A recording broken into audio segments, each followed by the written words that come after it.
Welcome to Game Day Battle, where Cleveland sports news meets biased and outspoken opinion. Before we say anything, I just got to say, Indians 7 wins in a row, maybe 8 tonight. So Great start. It is. We've got a lot to cover. We're going to hit the Indians, and we're going to hit the Monsters. Going to the playoffs. Come on, got to give them some love. So we got most of the Game Day crew here. DST, owner operator of MVP Entertainment. There we go. Booking weddings. Absolutely. All kinds of spring and summer activity. I bet. Yeah. Hit me up at DST Game Day Battle for a quote. There you go. Brett Finnegan with the Lake Erie Monsters, the playoff-bound Lake Erie Monsters. Yeah. Very cool. I'm sure that's got to be an exciting time around the office there. Oh, it's a lot. We're all ready to grow out our playoff beards. With playoff beards? Oh, yeah. I like it. So sure, is that something we need to do? It's coming in. All right. But I shaved. I was like, we're not in the playoffs yet. But so now everybody's starting today. So very cool. Very cool. Ramon Torres, Bad Cat Productions, or is it? Bad Cat Productions. Production company. Internationally known, world-renowned Cleveland DJ. Working the clubs down on 4th Street, 6th Street, I think, all around. On 6th, yeah. Doing a sin on Friday nights. Saturday nights, I just was at Rose Angel. Trying to get in where I fit in everywhere. So. Well, luckily you play all the tunes, so you fit in just about everywhere, right? About 7 days a week. Nah, that's too much. I think. Way too much. 2 days is good for me. All right, so we got the NFL draft coming up, and that is on the 28th. So GDB has a whole night planned. We're going to be at the Creekside Tavern, I think it's called, right? Yep. In Avon. So if everybody wants to come out, that'd be really cool. We're going to be drinking some beers, talking about the draft. We're going to have the screen going. It's going to be, it's kind of a live thing and having some fun with it. Prizes, trivia, all kinds of fun stuff. Yeah, guys. it'll be good stuff. Swag too. I like it. Well, anyway, guys, we've got some good stuff to cover with the Indians. So I say we just hit it. Yeah, let's do it. Drive time.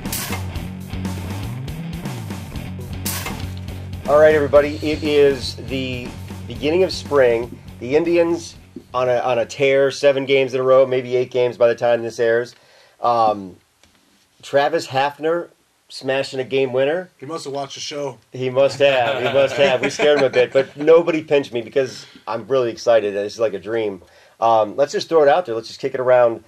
Brett, I mean, I know you've been watching him. What have you seen that's kind of made this special? What's made this first little stretch much better than that first day?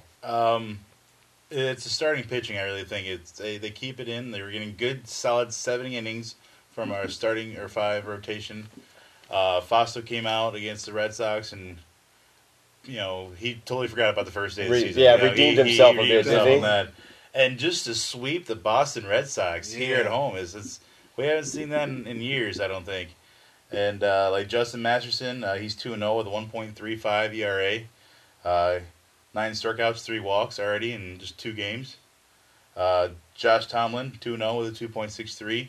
Yeah, and he's a young one of the crowd too, and he's actually going 7 innings. He went 13.5 in both of his starts, both 2-0.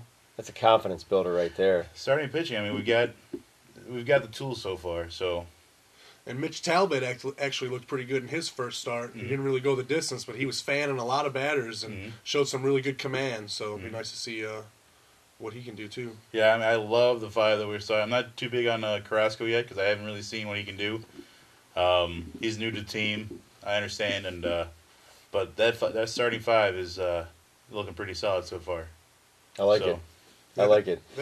That's a great start too. Is concentrating on the pitching because that was kind of the big question mark. We didn't really know what we were going to get from our bullpen from these young guys. I was really questioning the relief pitching and if we had a reliable closer. But I mean, Chris Perez, he's out there. He's already racked up 4 saves. And no earned runs already, so I mean he's working them late in the games, and it's really good to have that solid closer and not even have to worry about balancing 2 or 3 guys because it doesn't matter what kind of starting pitcher you have. It doesn't matter what kind of bats you got going. If you can't close it out like that, it's all pointless. And one of the things that I think Indians as a team, for at least for the last 20, 30 years or so, it seems like that's one thing they've always been weak at is that bullpen. I mean, there's been years where stuff's been decent, but man, it's just always been that weak spot. And that's the one thing that we did see that first game is the hitting. The hitting was there eventually. And we ended up scoring 10 runs. We lost, 15-10 for that first game? 15-10, yep. And those bats have kind of kept going. So bats have been big. The first 5 batters right now is just ripping it up, And with Cabrera batting 375, got 7 RBIs. Hafner, he's batting 370. He's got 2 home runs. And can't even talk enough about Cabrera. Druba. Oh, yeah. Man, batting 316, 3 homers already, 9 RBIs. Man, that's crazy in 7 games, So the guy's a beast right now. Santana with 6 RBIs, and Brett's boy Hanahan over there got 2 homers too. So Brett called that. Brett was talking about him. Yep. So, man, these top guys right there in that front, man, and that's what you want. You want that number 1 guy, that 2 guy to get on base, so that 3rd and 4th guy can bring them in. And that's what we're seeing. These guys get on base. They're clicking on all cylinders, man. The bats are cracking.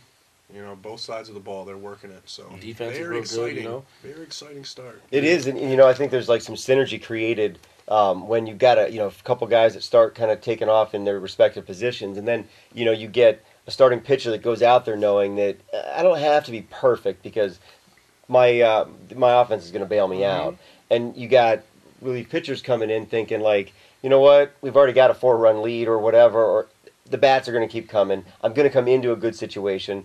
And then you got hitters knowing that, you know what, these guys are throwing strikes. They can get guys out, and if we fall silent for a few innings, it's not the end of the world. And that kind of relaxed atmosphere can make the biggest difference, especially when you just blew the first game and things aren't looking good. We want to welcome everybody back to another edition of Ramon's Rumor Mill, where we break down all the hottest rumors in all of sports. But today we're bringing you something special, an all MLB edition of the Rumor Mill. We're going to start off with Pedro Martinez making that comeback again. Recent reports that he did an interview with somebody, and he said he's ready to go. He's just waiting on teams to call him. At 39, still has it. Could be a closer. Guy still got some stuff left in the tank. He showed it with the Phillies when he went to the World Series. Unfortunately, he lost that game. But, hey, he still has it. Sure, why not? Play till you can't play no more. All right, now over to Milwaukee. One of the big names, their pitcher, Zach Greinke, is hurt right now, but he's throwing the ball again. He got hurt playing basketball during spring training, freak accident. Injured his ribs. And with the start they're having at 3 and 4, man, it's not looking good. So look for them to be counting their prayers to get him back very soon. Now, over to the Phillies. With that rotation they got over there, they definitely need a good closer. And they took a big hit. Brad Lynch is hurt, and they're saying he's going to be out till the All-Star game with a torn rotator cuff. So that is a big, big hit to that bullpen, man. If you ain't got no closer, man, that's tough on teams. So look for them to bounce back, man, when they get him back. But it's not looking good right now. But if you got any questions, you can hit me at Ramon at GameDayBattle.com. Remember, Ramon at GameDayBattle.com. Well, if we got his back going, and Mr. Hafner now, I think that he's kind of made amends with his dealer because he's getting good juice now, and he's actually hitting them out. Yeah, he is, man. He's really connecting with power like he used to. I mean, his shoulder was bothering him for a couple years, but said he came back. He's 100%. He had a decent spring, but he's definitely making good contact with the ball, taking it right field. That's what he needs to do. That's where he needs to get it, and he's doing it. So yeah, he's making it happen. I watched so many games down at the park where he'd hit, and you'd think, well, it's going, but it was always just like, 5 yards short or 3 yards short or something. It's like so close, and that little extra that he gets it, and suddenly he's hitting home runs, and maybe he's there now. I don't know. Maybe he's just getting lucky. I don't know. I feel like we're missing somebody in that lineup. Oh, yeah, our all-star. Oh, yeah, the guy we're building our team around who isn't there right now. So, for real, I mean, is Sizemore's presence really needed right now? Do we let him, rest for a little while? I don't know if I want want to shake things up right now. I am amazed with how it's rolling, and I say if it ain't broke, don't fix it. Maybe make sure he's healthy. Don't rush him back. That's exactly what I was going to say. Where do you put him? Do you start him at the end? No, that's what I'm saying. That's what I you think. put him in the 8th spot, the 7th spot, until you put him at the bottom? I say you throw him right at 9. Right at 9, because if he doesn't do anything, it doesn't matter anyway. 9-hitter doesn't anyway. Right. But he starts hitting, suddenly you got that 9, 1, 2, But him, that might hurt his ego or something. He thinks he's going to go right into batting 2nd or 3rd, Yeah, shouldn't get injured. Yeah. Yeah, he made a bad decision getting injured, huh? Yeah, it was. Yeah, I totally agree with DST. With what's going on right now, I'd say don't rush him. I know he's on the 15-day disabled list. Maybe we should push it back to 30. Make sure he's 100% healthy before, because last year he hurt his back, and then he came back, and then he got injured again because we rushed so much. We needed him in that center field. We needed his speed, but I say, wait till he's at least 150%. Make sure he's ready to go out there. It's a long season. Fresh Sizemore somewhere, maybe, hitting his stride maybe mid-June or something. And the worst thing is we send Buck back down to AAA, and we still keep Michael Brantley up here. Work back and forth. Bring in there a couple games, take him out, give him the rest. It's 160 games in a season, for Christ's sake. I like it.